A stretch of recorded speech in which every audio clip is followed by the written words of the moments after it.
നമസ്കാരം. ഞങ്ങൾ സാക്ഷി ടീം ഇപ്പോൾ ഉള്ളത് നമ്മുടെ കള്ളിക്കാട് വാർഡ് മെമ്പർ ശ്രീമതി സിന്ധു മെമ്പറെ വിളിച്ചാണ്. ഇവിടെ വന്നതിന്റെ വിശേഷം എന്ന് പറയുന്നത് ഈ തിരുവൈക്കോട്ട് മഹാവിഷ്ണു ക്ഷേത്രം, അത് തെക്കൻ കേരളത്തിലെ ഏറ്റവും വലിയ വൈഷ്ണവ ക്ഷേത്രം. അതിന്റെ വിശേഷം പ്രശസ്തി. അപ്പൊ അവിടുത്തെ ഉത്സവമാണ്. അവിടുത്തെ വാർഡ് മെമ്പറാണ് സിമ്മു ഫൈജിയാണത്. കേൾക്കുന്നുണ്ടോ? അപ്പം മെമ്പറെ, ആ ക്ഷേത്രത്തിനെ കുറിച്ചുള്ള ഒരു വിശേഷം, അവിടുത്തെ ഉത്സവ വിശേഷം എന്തെങ്കിലും രണ്ടു വാക്ക്. ക്ഷേത്രത്തെ കുറിച്ച് ഞാനിപ്പം അവിടെ മെമ്പറായിട്ട് എൻ്റെ വാർഡാണ്. ശ്രീ മഹാവിഷ്ണു ക്ഷേത്രം സ്ഥിതി ചെയ്യുന്നത് എൻ്റെ വാർഡിലാണ്.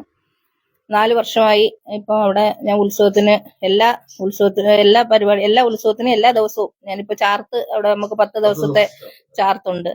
എല്ലാ ദിവസവും ഞാൻ പോയി ചാർത്ത് കാണാറുണ്ട്. നല്ലതുപോലെയാണ് നമ്മുടെ തിരുമേനി ചാർത്ത് നല്ല ഇതായിട്ട് കാണുന്നത്. ഇവിടെ ഒരുപാട് പിന്നെ ഈ ചടയമലം പഞ്ചായത്തിലെ പല ഭാഗങ്ങളിൽ നിന്നും ആളുകൾ ക്ഷേത്രത്തിൽ വരുന്നുണ്ട്. നല്ല തിരക്കാണ്, നല്ല ആളാണ്. ചാർത്ത് കാണാൻ വേണ്ടിയിട്ട് അവിടെ ആള് വരുന്നുണ്ട്. പിന്നെ നമുക്ക് ഇന്നലെ ആറാട്ടായിരുന്നു. ഇന്നലെ പള്ളിവേട്ട. അതെ, ഇന്നലെ പള്ളിവേട്ടയായിരുന്നു. ഇന്നലെ അതിനും ഞാൻ സത്യം പറയാൻ, ഞാൻ അവിടെ മെമ്പർ ആയതിനു ശേഷമാണ് ഞാൻ കൂടുതലായിട്ട് ഞാൻ ആ ക്ഷേത്രവുമായിട്ട് ബന്ധപ്പെടുന്നതും ഈ പിന്നെ പള്ളിവേട്ട കാണാൻ പോകുന്നതും ആദ്യമായിട്ടാണ്. ഞാൻ ഇന്നലെ 2-3 പ്രാവശ്യം ഞാൻ പോയിട്ടില്ല. ഞാൻ സിന്ധു ചേച്ചി പരിചയപ്പെടുന്നത്, ഞാൻ ചേച്ചി മെമ്പറെ നല്ല വിളിക്കുന്നത്. ഞാൻ സിന്ധു ചേച്ചി സിന്ധു ചേച്ചി ചേച്ചി തിരക്ക് പിടിച്ച് വളരെ തിരക്ക് പിടിച്ച് അവിടെ നല്ല ചൂട് സമയമാണ്. ആ ചൂടിന് അവിടെ പ്രത്യേകിച്ച് തീയും ഒക്കെ ഇങ്ങനെ ചൂട് ആ സ്ഥലത്ത് ചേച്ചി ഒരു തിങ്ങി ജനങ്ങൾ നിൽക്കുന്ന, ജനങ്ങൾ നിൽക്കുന്ന ഒരു സ്ഥലത്താണ് നിൽക്കുന്നത്. അവിടെ ചേച്ചി പൊങ്കാലയില്ല. എല്ലാ ക്ഷേത്രങ്ങളിലും ഇതുപോലെ പോകാറുണ്ട്. അപ്പൊ ഈ കഴിഞ്ഞ 4 വർഷം നമ്മുടെ കള്ളിക്കാട് വാർഡിലായിരുന്നില്ല, അതിന് മുമ്പേ 5 വർഷം മെമ്പറായിരുന്നു. അത് ഇവിടെ ഏത് വാർഡിലായിരുന്നു? മൂലങ്കോട് വാർഡ്. ഇത് കഴിഞ്ഞിട്ട് നമ്മുടെ വിജയപക്ഷത്തിന്റെ ഉത്സവത്തിന്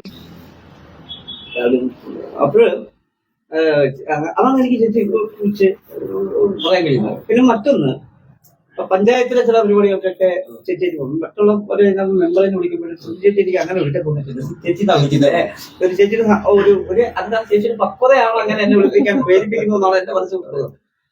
പഞ്ചായത്തിലാണെങ്കിൽ ചേച്ചി പല കമ്മിറ്റികൾക്ക് വരുമ്പോഴും മറ്റുള്ളവരൊക്കെ അവിടെ കിടന്നാലും സംസാരവും ബഹളം വെക്കുമ്പോഴും ചേച്ചി ഒരു സ്ഥലത്ത് ശാന്തമായിട്ടേക്ക് നമ്മളൊക്കെ കാണുന്നുണ്ട്. ഇതേപോലെ ഒരു ചിരിയല്ലാതെ എന്തൊക്കെ ചേച്ചി വിശേഷം കഴിക്കുമ്പോഴേക്കും എന്താ വിശേഷം ഇതൊക്കെ തന്നെ വിശേഷം, അത്രേ ഉള്ളു കാര്യം, അവിടെ തീർന്നു. അങ്ങനെ സിദ്ധി ചേച്ചിയെ കുറിച്ച് എനിക്ക് നല്ല അഭിപ്രായങ്ങളാണ്. കാരണം എന്ന് വെച്ചാൽ വേറെന്നുകൊണ്ടല്ല, ചേച്ചിയിലെ അമ്മമായിട്ടുള്ള ഇടപെടുന്ന കാര്യങ്ങളുണ്ടോ. ഇടയ്ക്ക് സിന്ധു ചേച്ചി വേദനിപ്പിക്കുന്ന ഒരു വാർത്ത വന്നു. അപ്പൊ എന്നെ പെട്ടെന്ന് വിളിച്ചിട്ട് പറഞ്ഞ് എനിക്ക് ആ വാർത്തയുടെ മറുപടി പറയണം. അത് ചേച്ചി തിരക്ക് ഞാനും തിരക്കായിട്ട്. മറ്റൊരു ചേച്ചി ഞാൻ ചോദിച്ചിട്ട്, നമ്മുടെ ഈ കഴിഞ്ഞ വർഷം മുതലാണ് ചേച്ചിയുടെ വാർഡിലുള്ള ഈ അമ്പലത്തിന്റെ നമ്മുടെ പാൽപ്പൊങ്കാല അവിടെ തുടങ്ങുന്നത്. അപ്പൊ ഈ കഴിഞ്ഞ വർഷത്തെക്കാൾ ഇപ്രാവശ്യം നല്ലവണ്ണം തിരക്കുണ്ടായിരുന്നു. അപ്പൊ അതിനെ കുറിച്ച് നമ്മള് ഉണ്ടായിരുന്നു. ഞാൻ കഴിഞ്ഞ പ്രാവശ്യം എനിക്ക് ഇടാൻ പറ്റിയില്ല. ഇപ്രാവശ്യം ഞാൻ ഉണ്ടായിരുന്നു. നമ്മൾ ദൈവത്തിൽ ഒരു വിശ്വാസം അർപ്പിച്ചുകൊണ്ടാണ് നമ്മളത് ചെയ്യുന്നത്. ഇപ്പൊ നമ്മളൊരു ഭഗവാനായാലും നമ്മൾ ഭഗവാനെ അതിന്റെ കാര്യം സാധിച്ചു തരണേ എന്നും പറഞ്ഞുകൊണ്ടായിരിക്കും. അങ്ങനെ ചെയ്തിട്ട് പിന്നെ അത് നടപ്പാക്കി കിട്ടുമ്പോഴാണ് നമുക്ക് പിന്നെയും ദൈവത്തിൽ കൂടുതൽ വിശ്വാസം വരുന്നത്. അങ്ങനെ അതുകൊണ്ടായിരിക്കാം ഇപ്രാവശ്യം ഒരുപാട്. അടുത്ത പ്രാവശ്യം ഇതിലും ആളുകൾ കാണും. ഒരുപാട് ഭക്തജനങ്ങള് ഉണ്ടായിരുന്നു. അതുപോലെ തന്നെ നമ്മുടെ സിന്ധു മെമ്പർ നമ്മുടെ കുരിയോട് ശ്രീ ഭദ്രകാളി ക്ഷേത്രത്തിലെ ഒരു നിറസാന്നിധ്യമാണ്. കഴിഞ്ഞ അവിടുത്തെ ഒരു ഏതായിരുന്നു ഒരു ചാർത്ത് നവരാത്രിയുടെ അതില് ആ ക്ഷേത്രത്തിനെ കുറിച്ചും എല്ലാ നിറസാന്നിധ്യമായിരുന്നു നമ്മുടെ സിന്ധു മെമ്പർ അവിടെ. നമ്മുടെ നവരാത്രി ചാർത്തിനുമല്ല, അതിനെ കുറിച്ചും അത് ആ ക്ഷേത്രത്തില് ഞാന് മെമ്പർ ആയതിനു ശേഷം അവിടെ പുനഃപ്രതിഷ്ഠയൊക്കെ നടക്കുന്ന സമയമാണ്. പുതിയ കെട്ടിടങ്ങൾ ഉണ്ടാക്കുകയൊക്കെ ചെയ്യുന്ന സമയമായിരുന്നു.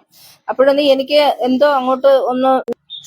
അപ്പൊ ഇന്നിപ്പം നമ്മുടെ ആറാട്ടാണ്. അപ്പൊ ഈ മെമ്പറുടെ വീട്ടിന്റെ പടിക്കൽ കൂടെയാണ് ഇങ്ങനെ കടന്നു പോകുന്നത്. അപ്പൊ ഇന്നിപ്പോ എങ്ങനെയാണ് അതിനോട്